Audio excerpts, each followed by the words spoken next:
Vamos a resolver en este vídeo el ejercicio C2 que apareció en la prueba de la EBAU en Andalucía para la materia de física en junio de 2023. Como puedes ver, es un ejercicio que podemos enmarcar dentro de lo que llamamos la naturaleza de la luz y que hace referencia a los procesos de refracción y reflexión. Tiene dos apartados. El primero de esos apartados tiene dos incisos en el que tenemos que hacer una representación de la trayectoria de un rayo, y además tenemos que determinar la relación entre longitudes de onda. Y en el segundo apartado tenemos tres incisos, ¿verdad?, donde tendremos que hacer cálculos de longitud de onda en el aire, la velocidad del rayo en el líquido, también su índice de refracción, y después tendríamos también que hacer un esquema de la trayectoria de los rayos y calculando los ángulos de refracción y de reflexión. Una vez que tenemos claro de qué va el ejercicio, vamos ahora sí a resolver apartado a apartado el ejercicio. Nos vamos con el primero de ellos. Como puedes ver, nos dice que un rayo de luz monocromática duplica su velocidad al pasar de un medio a otro. Esto ya es importante, lo vamos a poner aquí. Tengo que tener en claro una cosa, que vamos a llamar la velocidad en el segundo medio, V2, va a tener, digamos, como característica que es 2 veces la velocidad en el primer medio. Como se tiene que cumplir esta condición, debo decidir, o debo, en este caso, deducir qué va a pasar, qué relación van a guardar los ángulos de incidencia y de refracción. Y para ello puedes usar la segunda ley de Snell, la que hace referencia a lo que sería la refracción y que te dice que el seno del ángulo de incidencia partido por el seno del ángulo de refracción ha de ser igual también al cociente entre la velocidad en el medio 1 y la velocidad en el medio 2. Pero claro, esta velocidad en el medio 2 lo hemos puesto como 2 por la velocidad en el medio 1. Así que fíjate que podrías cancelar y vas a obtener de aquí una relación. Y es que tendría que cumplirse que el seno del ángulo de refracción ha de ser igual a 2 veces el seno del ángulo incidente. Y la consecuencia clara de esto es la siguiente. El ángulo de refracción ha de ser mayor que el ángulo de incidencia para que esto ocurra, para que esto se dé. Así que cuando vayas a hacer la representación, digamos, el diagrama que representa la trayectoria del rayo, esto que te acabo de marcar en azul no se te puede olvidar. Vamos a ver cómo nos quedaría nuestra representación. Este esquema que te presento se corresponde con el inciso que hemos llamado el primer inciso del apartado, ¿verdad?, que estamos haciendo esta representación.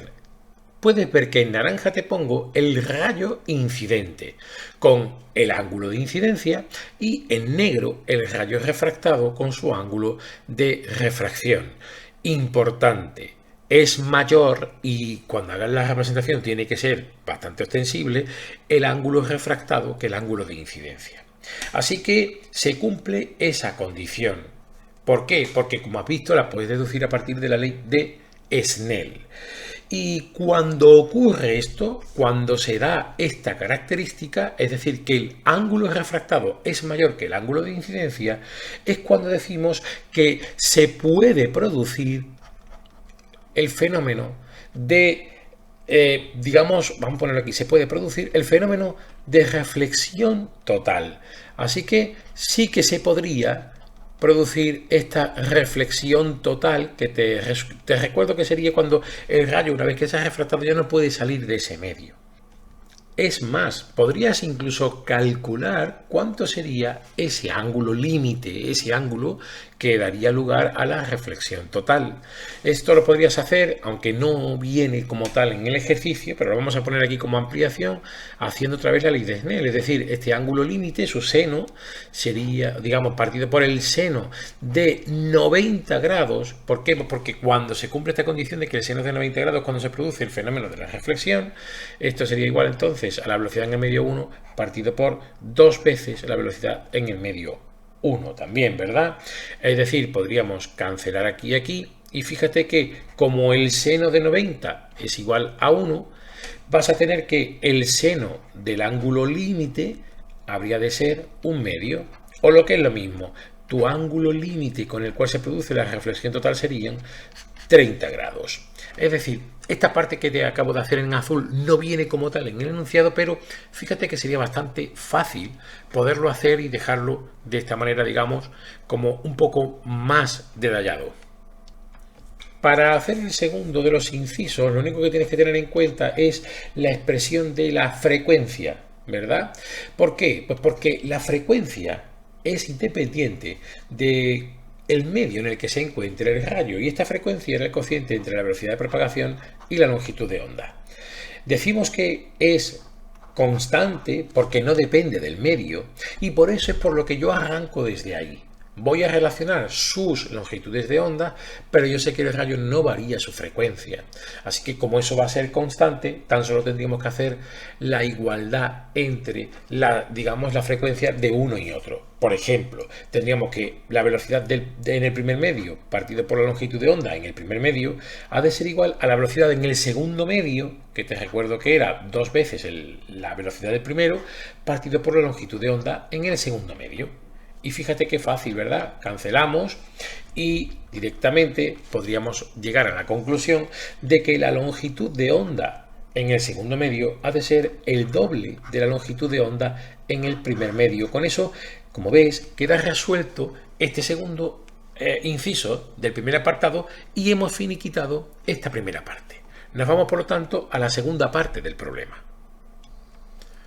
Nos dice que un rayo de luz de 8.22 por 10 elevado a 14 hercios se propaga por el interior de un líquido con una longitud de onda de 1.46 por 10 elevado a menos 7 metros. Tenemos que, en primer lugar, calcular la longitud de onda en el aire. En segundo lugar, calcular la velocidad del rayo en el líquido y el índice de refracción del líquido. Y en tercer lugar nos preguntan, si el rayo se propaga por el líquido e incide en la superficie de separación con el aire con un ángulo de 10 grados con respecto a la normal, tenemos que realizar un esquema con la trayectoria de los rayos y calcular los ángulos de refracción y de reflexión. Vamos a empezar por el primero de los incisos de este apartado que vamos a colocar aquí. Y me dice que calcule cuál va a ser la longitud de onda en el aire. Para ello, lo primero que tengo que tener claro es que, como el índice de refracción del aire es 1, me está diciendo que suponga, ¿verdad? O que, digamos, concluya que la velocidad del rayo en el aire es igual que en el vacío. Por lo tanto, la velocidad de propagación sería c, y esto es siempre el producto de la frecuencia por la longitud de onda. Me dan la frecuencia, los 8.22 por 10 elevado a 14 hercios, así que ya de aquí directamente podríamos poner cuál va a ser la longitud de onda en el aire. Si despejamos, vamos a tener que seguir el cociente entre c y la frecuencia. Por lo tanto, podríamos poner 3 por 10 elevado a 8, aquí tendríamos metro por segundo menos 1, y abajo la frecuencia, que me han dicho que era 8.22 por 10 elevado a 14. Recuerda que los hercios también son segundo menos 1. Podrías cancelar y cuando hagas la operación vas a obtener el dato que te voy a poner aquí. 3.65 por 10 elevado a 7 metros. Digamos que, perdón, menos 7 metros, menos, no se nos puede olvidar ahí. El dato que estamos obteniendo, por lo tanto, es el de la longitud de onda de este rayo, esta radiación en el aire. Nos vamos a ir ahora a la segunda parte de este apartado, que me dice que calcule cuál va a ser la velocidad del rayo en el líquido y el índice de refracción.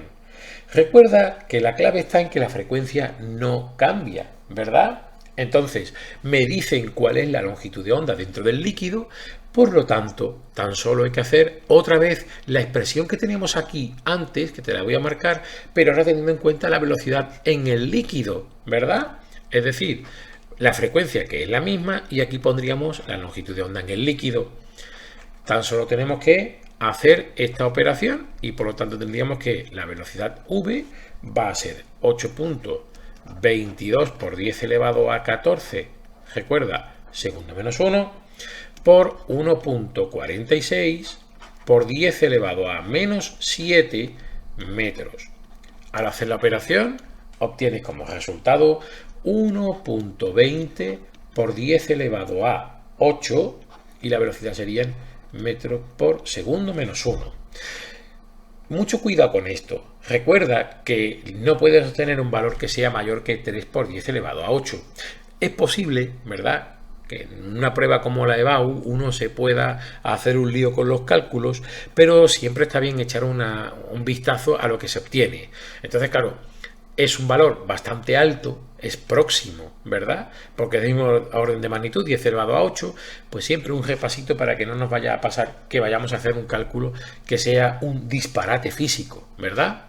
Y ahora nos vamos a hacer lo que sería el índice de refracción en el líquido.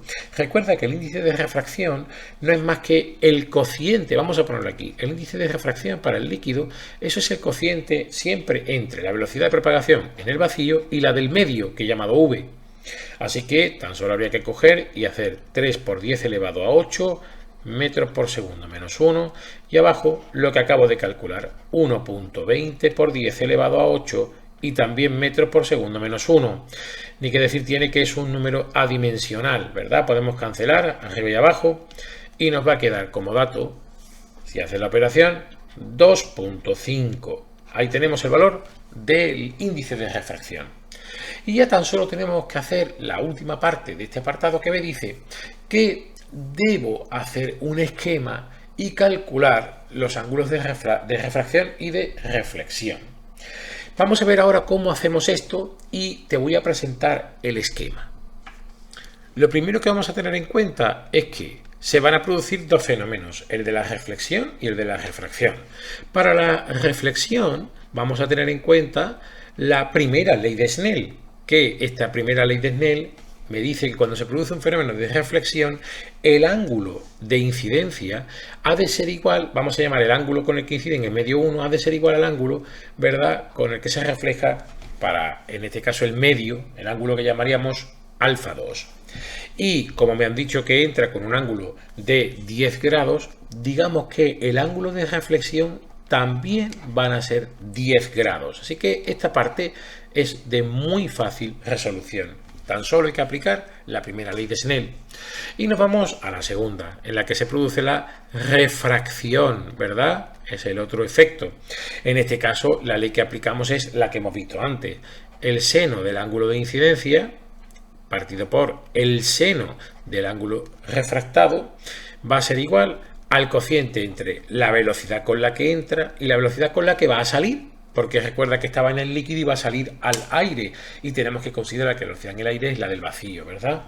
Así que tan solo habría que despejar aquí el seno del ángulo de refracción, que es lo que estoy queriendo calcular. Y voy a tener que sería C por el seno de, ahora ya sí lo pongo, 10 grados, que es el ángulo de incidencia. Y abajo el valor de V, que también lo conozco. Si sustituyen los valores, vamos a, para no alargarnos mucho, ¿verdad? Si ponemos aquí en C lo que sería el 3 por 10 elevado a 8 y abajo el que había calculado que era 1.20 por 10 elevado a 8, verás que obtienes un valor de 0.434. Ese es el valor que obtienes para, cuidado, el seno del ángulo. Claro, lo que tenemos que hacer es obtener el ángulo. Te recuerdo que eso lo vas a hacer si haces la función, digamos, inversa, ¿verdad? El ángulo de refracción sería el arcoseno de este valor, del 0.434 que acabamos de poner. Y cuando haces eso, vas a obtener que el valor del ángulo de refracción va a ser 25.7 grados. Así que estos serían los dos valores que tenías que calcular. Solamente queda el esquema, ¿verdad? Vamos a presentar cómo nos quedaría. Fíjate que teníamos que el rayo, lo voy a ir pintando aquí, el rayo incide con esto que tenemos aquí de color naranja, está dentro del líquido, se refleja con este otro que he pintado de verde, que es también de 10 grados, que es justo lo que habíamos calculado, y después se refracta hacia el aire con este otro, ¿verdad? Con este otro rayo que he pintado en negro, y que es importante, como puedes ver, que en cierto modo guarde cierta proporción. Si esto eran 10 abajo, pues aquí serían más del doble, que es lo único que he hecho, se separa de la normal. Esta sería la forma de poder hacer el esquema que ilustra todo lo que has calculado. Con esto quedas resuelto el ejercicio. Si te ha gustado, pues por favor le das al me gusta, y si te suscribes al canal, seguimos creciendo y puedo seguir haciendo vídeos como este. Muchas gracias.